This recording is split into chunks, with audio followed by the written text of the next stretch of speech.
Halo, assalamualaikum warahmatullahi wabarakatuh.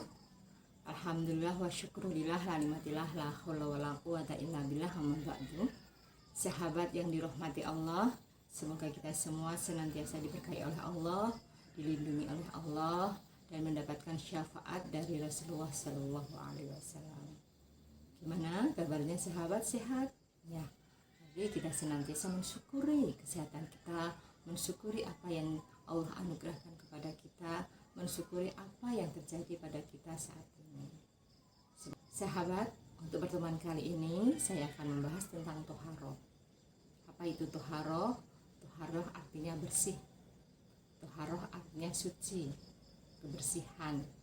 Karena dalam Islam mencintai kebersihan. Dalam sholat kita harus bersih. Bersih dari apa? Dari najis. Bersih dari apa? Dari hadas.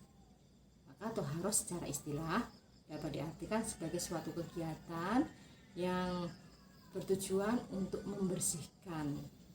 Dalam Islam ada beberapa alat yang dapat kita gunakan untuk toharoh, untuk mensucikan diri, untuk membersihkan diri. Yang pertama adalah air. Ya benar, air semua agama membenarkan bahwa air tersebut ya benar untuk membersihkan dari apapun, untuk mandi, untuk gosok gigi, untuk cuci baju, untuk cuci piring.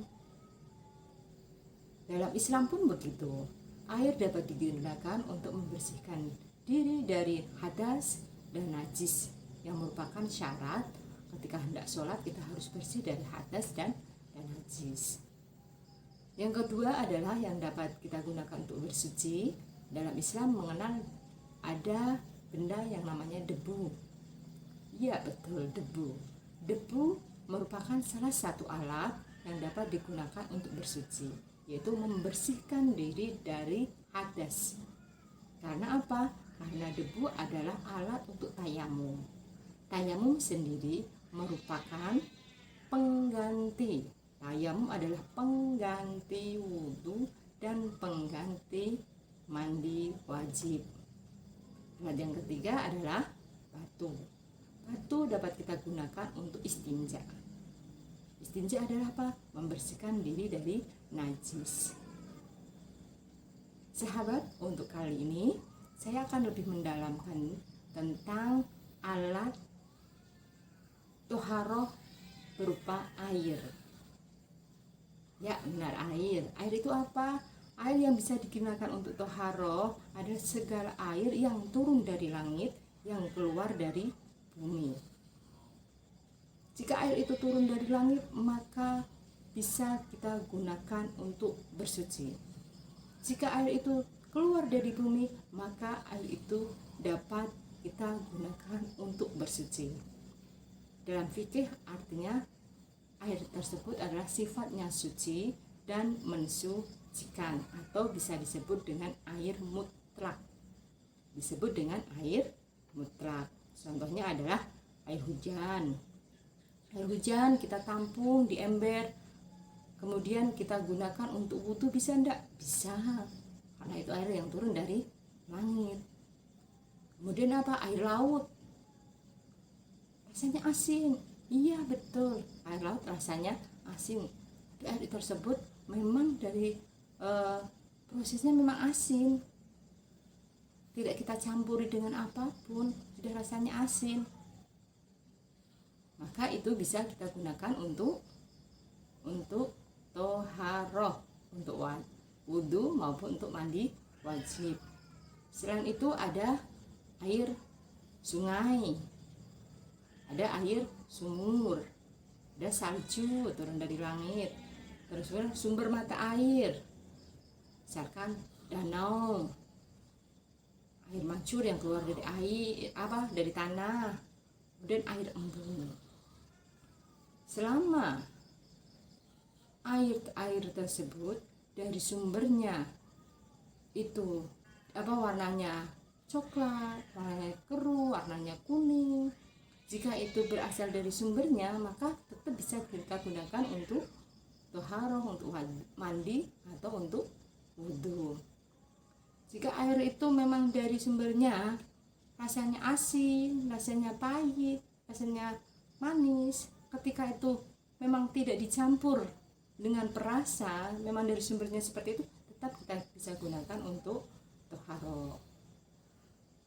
Tapi jika air tersebut mengalami perubahan rasa, perubahan warna, atau perubahan bau, perubahan warna, misalkan air sungai berubah warnanya menjadi merah karena tercemar limbah pabrik tekstil misalkan, warnanya menjadi merah.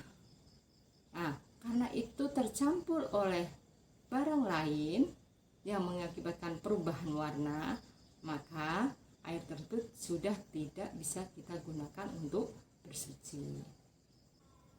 Untuk selanjutnya ada air juga suci, tetapi tidak bisa kita gunakan untuk bersuci. Namanya air yang suci tapi tidak mensucikan. Seperti apa? Air susu misalkan, air kopi, air teh.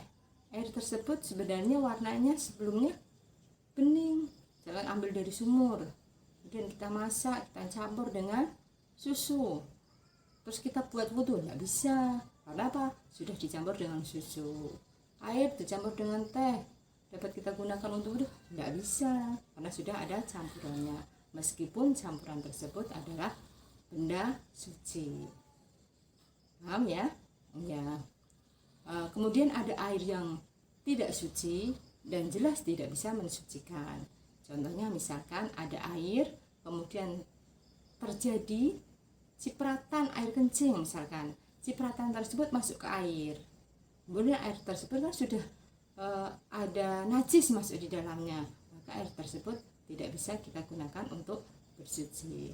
Selanjutnya nanti saya ilustrasikan bagaimana air yang bisa kita gunakan untuk bersuci dan yang tidak bisa kita gunakan untuk bersuci. Sahabat, saya telah mengambil air. Air ini adalah air dari kolah. Dari kolah, ini air suci. Air ini ketika saya masukkan benda suci,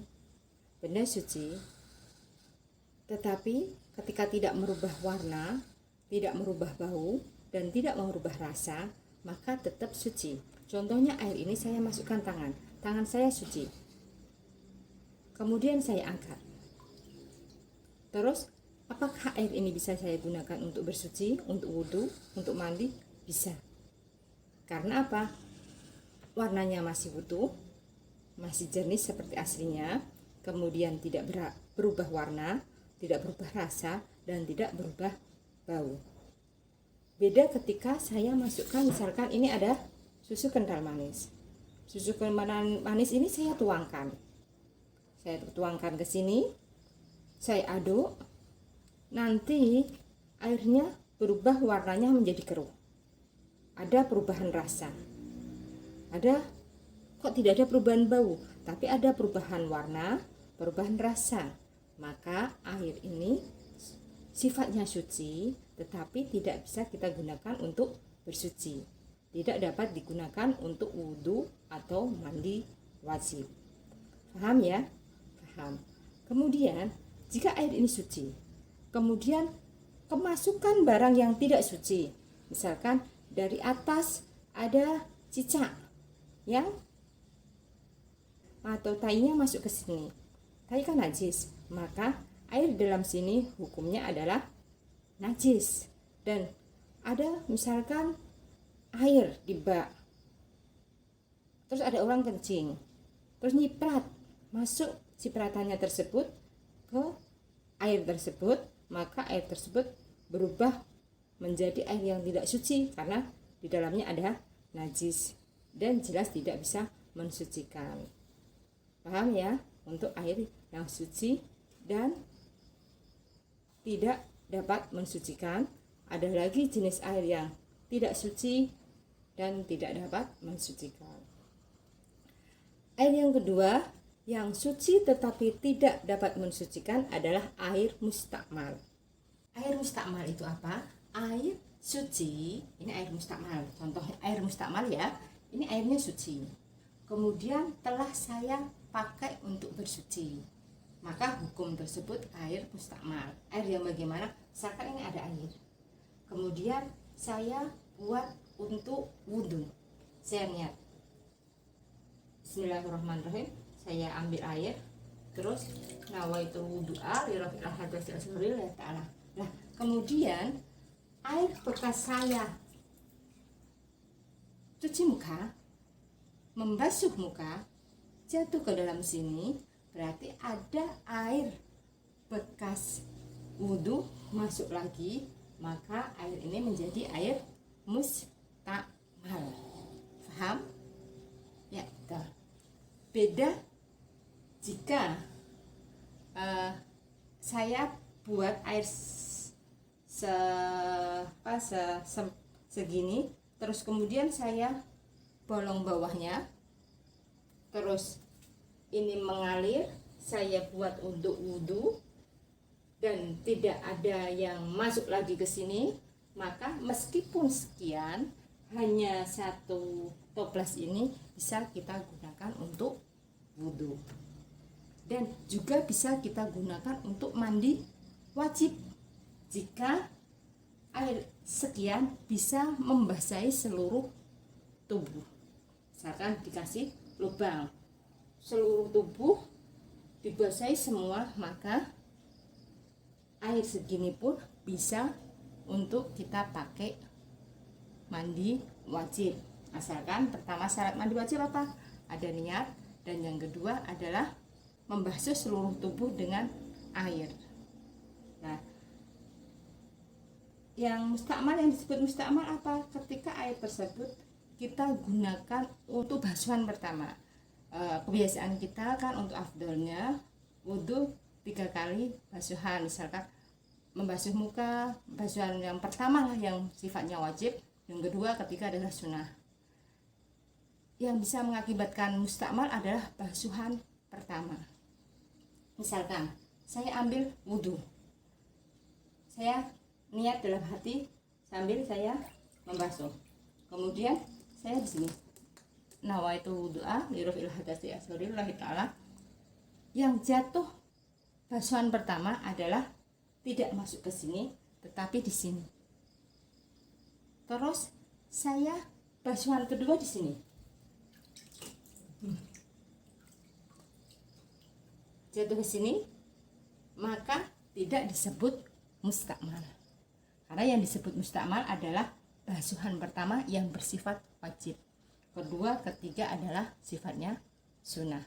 Paham ya? Terus, misalkan saya mau niat mandi wajib. Mandi haid misalkan. Nawaitul ghusla li raf'il hadatsil haidi lillahi ta'ala. Saya bersama dengan memasukkan tangan saya. Nawaitul ghusla raf'il hadatsil haidi lillahi ta'ala. Terus tangan saya ini saya tarik. Maka air di sini hukumnya mustakmal. Karena apa? Tangan saya masukkan basuhan pertama. Maka air ini sudah tidak bisa kita gunakan untuk membasuh yang lain lagi. Karena hukumnya sudah mustakmal. Jadi ketika air sedikit, maka kita harus membasuh, kemudian menjauh jika airnya sedikit. Beda dengan jika airnya ada 2 kulah. Istilah fikihnya 2 kulah, ketika kita kalkulasi mungkin 60 cm persegi minimal. Tapi jika panjenengan sahabat mempunyai kolah, mempunyai bak mandi yang lebar dan dalam, tinggi, lebih dari isinya itu lebih dari 216 liter atau misalkan 1 meter persegi, kita tidak bisa menyebut ketika kita air wudhu di kolah tersebut air pertamanya masuk itu tidak dihukumkan mustakmal. Karena apa? Karena air itu lebih dari 2 kolah, lebih dari 216 liter. Kalian mandi wajib gabyur di kolah yang ukurannya lebar tersebut, maka tidak mustakmal. Seperti di sungai. Di sungai terkadang ada orang kencing di sana, kemudian ada orang berak di sana. Kalau sungainya itu kan banyak airnya, lebih dari 216 liter, maka tidak ada hukum najis untuk air sungai, meskipun air sungai tersebut di dalamnya ada najisnya, gitu ya. Meskipun buat wudhu, buat mandi wajib bisa ya. Terima kasih, mungkin itu yang dapat saya sampaikan mengenai air dalam kajian toharoh. Sahabat, itulah penjelasan saya tentang toharoh pada kesempatan kali ini, terutama tentang air, bagaimana air yang bisa kita gunakan untuk bersuci. Terima kasih atas perhatiannya, semoga bermanfaat. Mohon maaf apabila kesalahan itu adalah kebodohan saya, semoga bermanfaat. Wallahu a'lam bishawab. Akhirul kalam, Wassalamualaikum warahmatullahi wabarakatuh.